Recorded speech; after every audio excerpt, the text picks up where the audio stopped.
So I have Dr. Sherry here with me today. How are you doing? I am doing great. How are you? I'm doing fantastic. It's finally nice to meet you. I follow you on Twitter and I've looked at your work. Well, I actually discovered you. Oh, like I discovered, thank you. No, really. Okay, so I discovered who you were when I watched you on the Braxton Family Values. Oh, yes. Obviously, your work has been way before we saw you on WeTV. But so how did you get started? Because I know you've been working in your field for a while. Well, I'm not going to tell my age, so okay. Let me make sure we're clear on that. But I have been working a long time. Yes. A long time. Okay. And I've had the pleasure of working with athletes, entertainers. I've worked with NFL. I've done a lot of, you name it, I've done it. A lot of the work I've done because it's confidential, no one knows about it. Right. So I've been working with celebrities and entertainers and athletes and high profile people, I guess I should say, for quite a while. But it's confidential, and that's the good thing. When people come to see me, no one knows about it. Right. But the difference is when you see me on the Braxton or the Housewives of Atlanta, they have waived that, so everybody knows about it. Okay, so, but when you got started, was your intention to work with high profile or celebrities, or it just kind of happened? It kind of happened, not at all. I work with everyone. I really believe, I have this little tag that says everybody's a star, the therapist is stars. I've worked with families, I've worked with individuals, I've worked with groups, and when I started, I sort of worked with everyone, and then I started working with some athletes.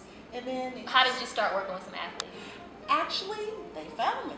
And I started working with some people with Atlanta Falcons. Okay. And so I started there, and then I went to the NFL. Okay. And then as I was working with the NFL, things sort of grew through, and I left there and continued to work with entertainers and athletes. Okay. So it wasn't intentional, it just kind of... No, it just unfolded as part of my everyday practice. Okay.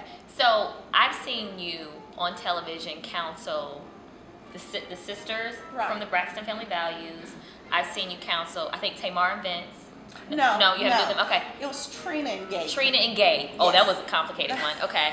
I saw you counsel recently Porsha and Kordell Stewart. Mm-hmm. Have there been any other ones on TV that I missed that I've seen you? No. Okay. Those are the ones you've seen on the ones on TV, on the ones that come out. Yeah, because other ones you can't. No. I okay. don't talk about. Okay. So how did you get hooked up with the Braxtons and the Braxton Family Values? The Braxton family is a great family. I've known them for a long time. Okay. And of course, everybody knows Tony in one way or the other and through her music. Mm-hmm. And I had the pleasure of meeting her mother first.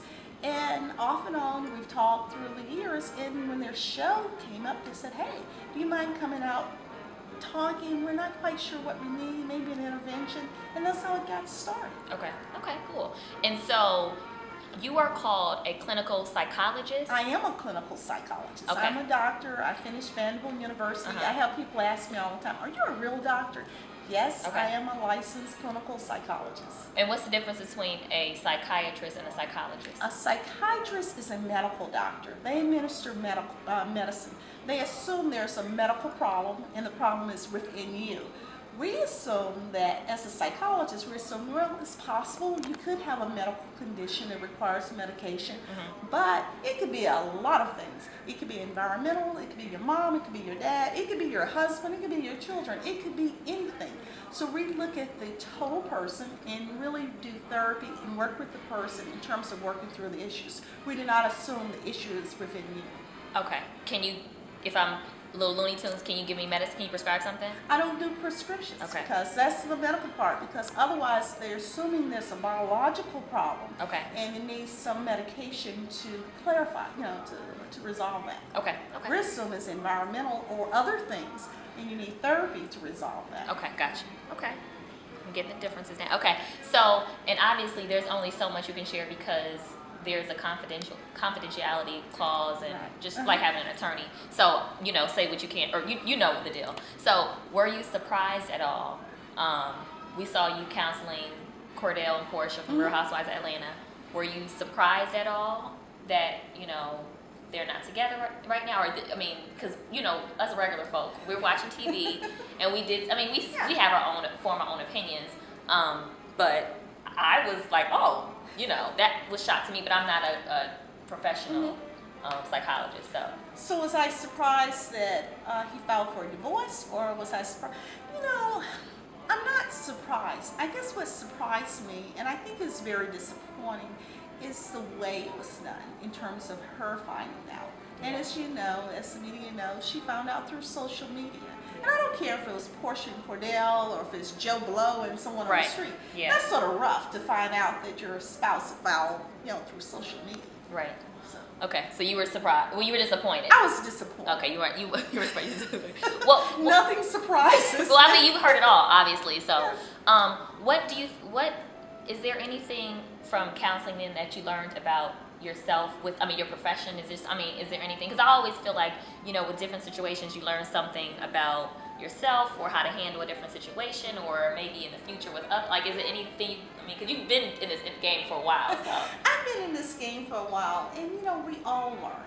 I learn every time I meet a person. I learn something, and it's always interesting because as a psychologist or as a professional, often people think we have all the answers and we know it all, and they come in with the expectations, or at least people view us with the expectation that you're going to tell me what's wrong or how to fix it. My role is not to fix it. My role is to help you understand what's going on with you so you can do what's in your best interest. Okay. So every time I work with people, I'm open-minded. A lot of people are not open-minded, and I love people. I love what I do. So my thing is to listen, to hear, and to help you process what's going on so you can make what's in your best interest, because everybody's different. Right. I got so much flack when I worked with Trina and Gabe. Why? Why don't you just tell them to get a divorce? Okay. Why don't you tell? No, you don't tell people to leave their spouse. That's a choice they have to. So what do you do? What do you don't tell them what to do, but you help them process and so they can make the best decision for themselves. Okay. So if I asked you, you think they should get a divorce, you're gonna say, well, that's up to them. Yeah. That's not my choice. Right. I don't have to go home at night with them. But I don't suggest anybody stay in a relationship that's abusive of harm. Okay. I may be a little more assertive when those relationships are, there. Okay, gotcha. So I read sometimes your advice column on Essence. Oh, great.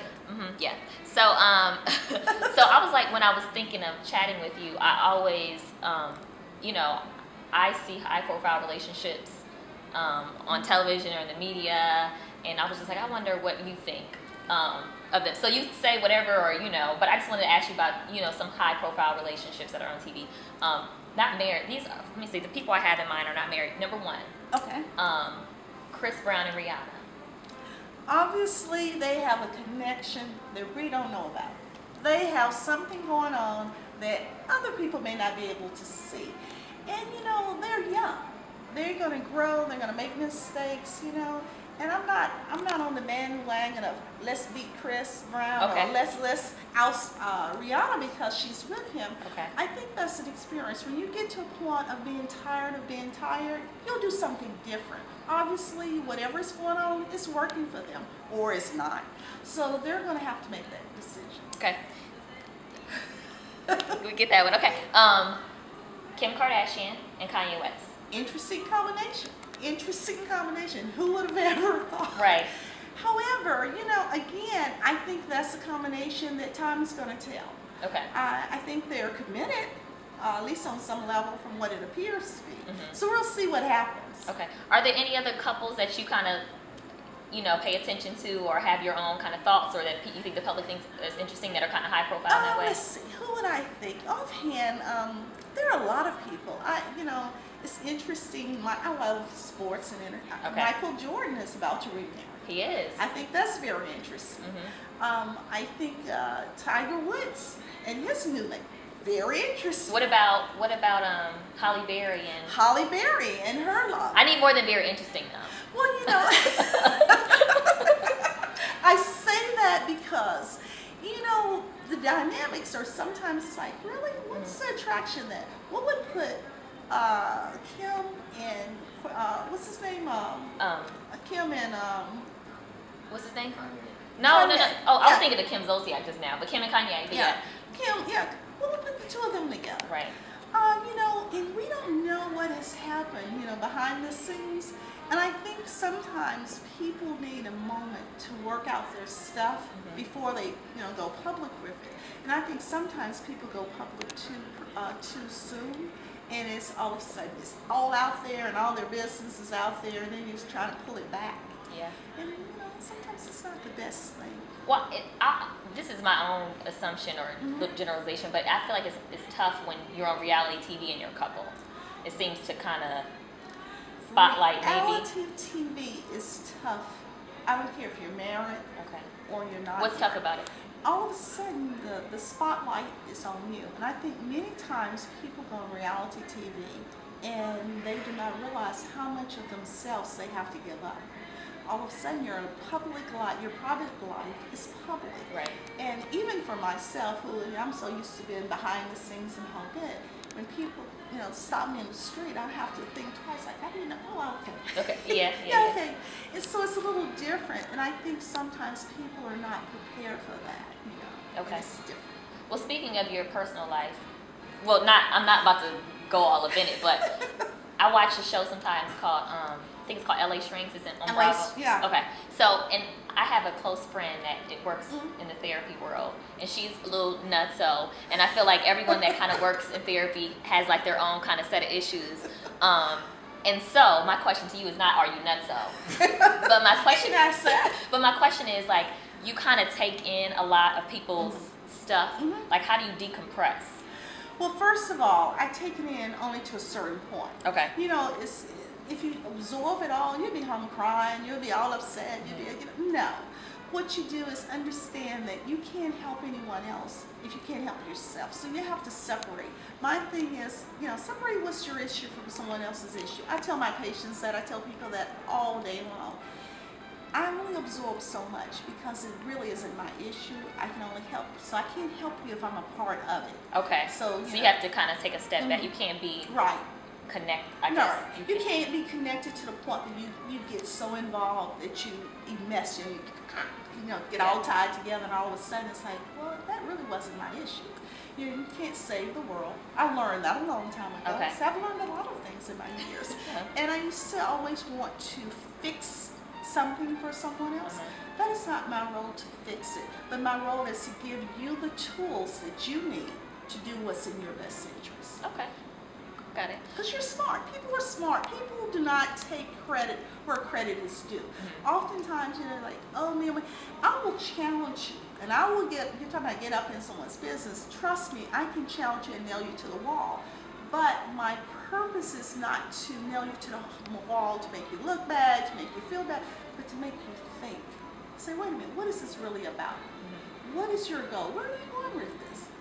Why are you allowing him to beat you? What's going on with you? It's not about him beating you, it's about you taking the beatings. And so I have to help people understand it's not about the person out there, it's about the person in here.